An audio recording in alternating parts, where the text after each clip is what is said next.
Bismillah ar-Rahman ar-Rahim, alhamdulillahi rabbil alameen, wa salatu wa salamu ala rasulillah wa ala alihi wa sahbihi ajma'in. Welcome to episode 2 of the series Leadership Lessons from the Sunnah of the Prophet Muhammad sallallahu alaihi wasallam. In this episode, we'll take a story that Abu Hurairah radiallahu anhu narrates. He said, and Abu Hurairah describes how some days he'd get so hungry, how he'd be so hungry, and to the point where it's painful. That's how hungry he'd be, and he'd tie a rock against his stomach because of how hungry he would be some days, because he wasn't rich, he didn't have a lot of wealth, obviously, so he said, so one day, one of those days when he was so hungry, he went outside and sat on the path where people come out and pass by, and again hoping that someone would pass by and invite him over for some food, for some lunch, so he could eat, because he was so hungry. And Abu Bakr radiallahu anhu passed, and Abu Hurairah said, so I asked him about the verse of Allah subhanahu wa ta'ala, a verse from the Quran, the book of Allah subhanahu wa ta'ala, and I only asked him about it, in other words, just to strike up a conversation in hopes that he would invite me over for some food. So he passed, Abu Bakr radiallahu anhu passed, and he didn't invite him over for some food. He answered his question and went about his way. And then Umar radiallahu anhu passed, and so Abu Hurairah said, I asked him about a verse from the book of Allah subhanahu wa ta'ala. I only asked him so he would invite me out for some food, so he could invite him over for some food to eat. And he passed and he didn't.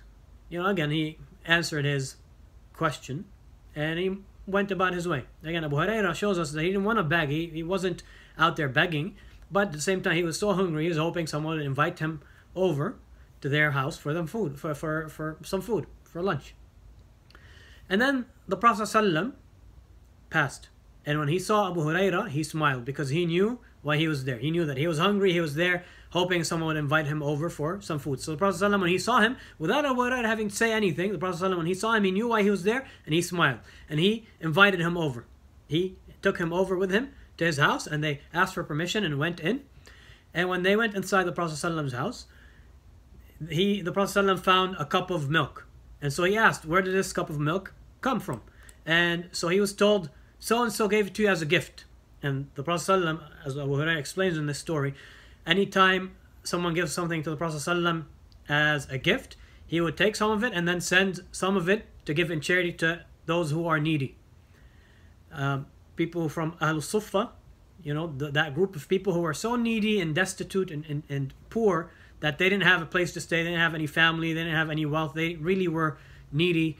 And so the Prophet ﷺ, anytime someone gives him a gift, he'd take some of it for himself, and then he would share the rest in sadaqah with the needy people in his community. And anytime someone gives something to the Prophet ﷺ that was charity, that was sadaqah, the Prophet ﷺ wouldn't take any of it for himself, but rather he'd give it all out and distribute it all in charity to needy people. So the Prophet ﷺ, when he was told that this cup of milk was given to him as a gift by so-and-so, by someone, he told Abu Hurairah, go to Ahl Suffah and call them for me. And, again, as Abu Hurairah explained, radiallahu anh, Ahl Suffah are the needy people who, didn't have any place to stay. They used to live in the masjid, they didn't have any family, they didn't have any wealth, any money. They're very needy people. And Abu Hurairah anhu is thinking, this is all in his mind, he's thinking to himself. He said, I wish the Prophet ﷺ gave some of that for me, some of that milk for me, so I could have a few sips to nourish myself with. And what is this small cup of milk going to do with Ahl Suffah? So many people, such a large group of people, if they come and they all sit down and I give them to drink, and by the time it reaches me, by the time they're all done drinking, nothing is going to be left. But all this Abu Hurairah is thinking himself, his own thoughts. He's not saying any of that. Prophet ﷺ told him, go call Ahl Suffah. So Abu Hurairah is thinking all that.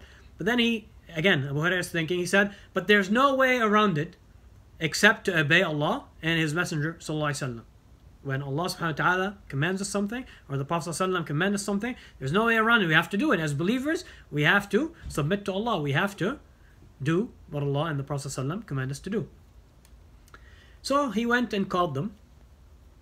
Again, all that is in his thoughts. So So when the Prophet ﷺ told him, after these were his thoughts, he went in, called Al-Suffa to the house of the Prophet ﷺ, and they came, asked for permission, granted permission. They entered the house of the Prophet ﷺ, and they sat down.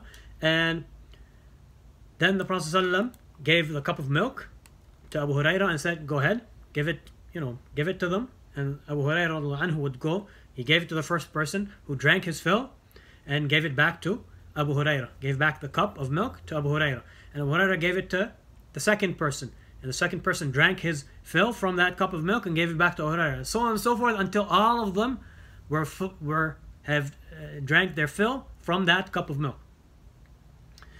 And again, this is a miracle that Allah gave the Prophet Muhammad ﷺ, that one small cup of milk fed so many people their fill, and it still had some milk left, until the last one of them drank their fill, and they gave the cup back to Abu Hurairah, and Abu Hurairah ended with the Prophet ﷺ.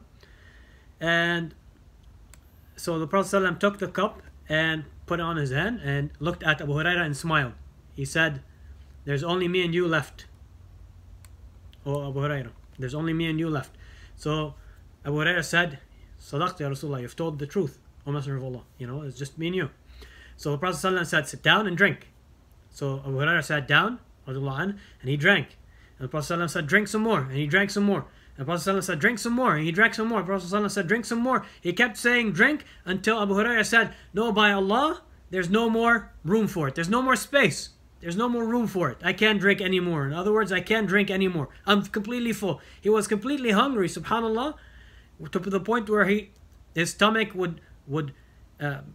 was in pain because of the hunger, until he drank his fill from that cup of milk.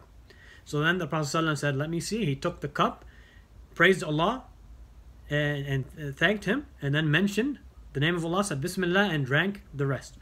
So this beautiful story, in which a miracle of the Prophet Muhammad ﷺ, we see how Allah gave him this miracle. A small cup of milk was enough to fill all these people who drank, all this larger group of people who drank their fill from the small cup of milk. We see many lessons. We learn many lessons from it. We see that the leadership lessons specifically, we see the Prophet Muhammad ﷺ had a high level of emotional intelligence.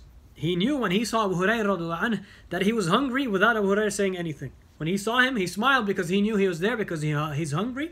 Without Abu Hurairah having to say anything, the Prophet ﷺ knew why he was there, so he invited him over. He smiled when he saw him and invited him over to his place. We also see that the Prophet ﷺ was intuitive to the needs of his followers. He was intuitive to their needs. He knew what their needs were, and he knew their situation and conditions without having to say it a lot of times, without them having to come to him and ask and things like that. He knew, he had a high sense of intuition. He knew the needs of his followers, and he served the needs of his followers. We see the service leadership of the Prophet Muhammad ﷺ. He truly cared about his people. We see how he truly cared about his people. He was the last one to drink after everyone had their fill. He was the last one to drink. He could have easily sat back and said, "I'm the leader." Whatever they brought to him, he'd command them to bring stuff to him. He'd worry about himself. He'd drink and eat on his own and not worry, or give them whatever's left after he's done. No, he was the last one to drink. We see how much the Prophet ﷺ cared and served his people.